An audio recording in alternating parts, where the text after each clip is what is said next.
The Vanguard playlist is killing Destiny 2. The Vanguard playlist takes a majority of the player base in Destiny 2. That's because it's accessible from free-to-play players all the way to hardcore raiders. So with that in mind, let's start with the strikes. The problem aren't actually the strikes. It's the strikes as a whole. I know that's a little convoluted, so let me explain. In regard to the strikes themselves, we've actually had some great strikes recently, and the Lightblade and the Glassway are just two of my favorites. But not only that, but when it comes to strikes, there are actually 24 total in the game currently. Though for some reason, Destiny has a preference on what strikes you're going to play in that rotation. So they actually reduce the probability of all the other strikes, so they'll play the strikes that they want you to play during that week's rotation. This really makes the 24 strikes that bolsters Destiny 2's roster pointless. If they're only going to promote 5 during a week, then you should only have 5 strikes.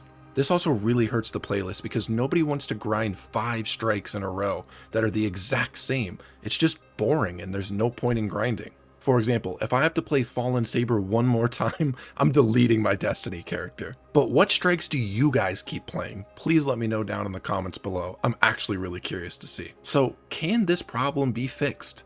Yes, it actually can be, and it's a really easy solution. Just don't put preferences on which strikes are going to appear. Don't mess with the probability. Just have the 24 strikes be completely random. Then strikes are going to feel fun and fresh and new. Though Nightfalls are even worse. Imagine if Nightfalls were like strikes, and you didn't know what Nightfall you were going into. You would be told the modifiers, but not the strike itself. Creating this uncertainty of which strike you're going to get makes it more challenging, as you have to prepare for the fact that you don't know the strike you're going into. But another massive reason the Nightfall playlist isn't fun right now is strikes like the Corrupted.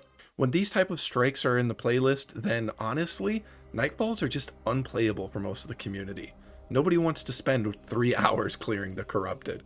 And honestly, that sucks because Nightfall's rewards are actually really fun and actually really good. So is having a constant rotation of Nightfalls a good idea? Let me know in the comments down below.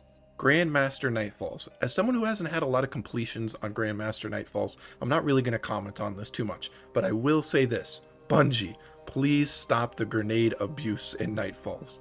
If these things don't get fixed in the future, it can kill the game. Don't underestimate how many players play this playlist and how influential it is on the free-to-play market. But with all this in mind, ironically, the Witch Queen expansion has been the best expansion by none for Destiny 2. To see why, please subscribe right up here for next week's video on why the Witch Queen is the best expansion not only in Destiny 1, but Destiny 2. See you guys.